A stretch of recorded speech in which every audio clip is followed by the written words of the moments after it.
പ്രിയപ്പെട്ടവരെ, നമ്മളുള്ളതിപ്പോൾ വടകരയിലാണ്. അപ്രതീക്ഷിതമായിട്ടാണ് ഞാൻ നമ്മളെ സുഹൃത്തുക്കളായിട്ടുള്ള കണ്ണൂർ എമർജൻസി KIT എമർജൻസി ടീമിൻ്റെ സഹപ്രവർത്തകരെ കണ്ടുമുട്ടുന്നത്.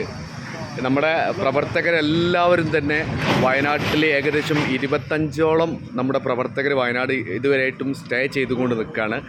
ഇനി കണ്ണൂരിൽ നിന്നുള്ള ഒരു 3 അംഗ സംഘം പുറപ്പെട്ടുകൊണ്ടിരിക്കുകയാണ് നാളത്തെ റെസ്ക്യൂ പ്രവർത്തനങ്ങൾ നടത്തുന്നതിന് വേണ്ടിയിട്ട്.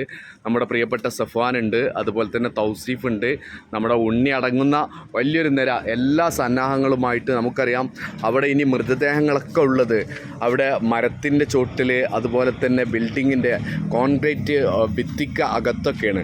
അപ്പോൾ അതൊക്കെ പൊട്ടിക്കാനുള്ള എല്ലാ സജ്ജീകരണങ്ങളുമായിട്ടാണ് നമ്മുടെ പ്രവർത്തകർ യാത്ര തിരിച്ചിട്ടുള്ളത്.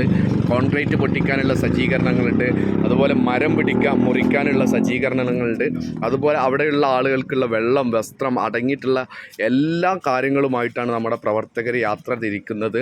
പ്രിയപ്പെട്ടവരെ, ഒരു ദുരന്തമുഖത്ത് വിറങ്ങലിച്ച് നിൽക്കലല്ല നമുക്ക് പരിഹാരം.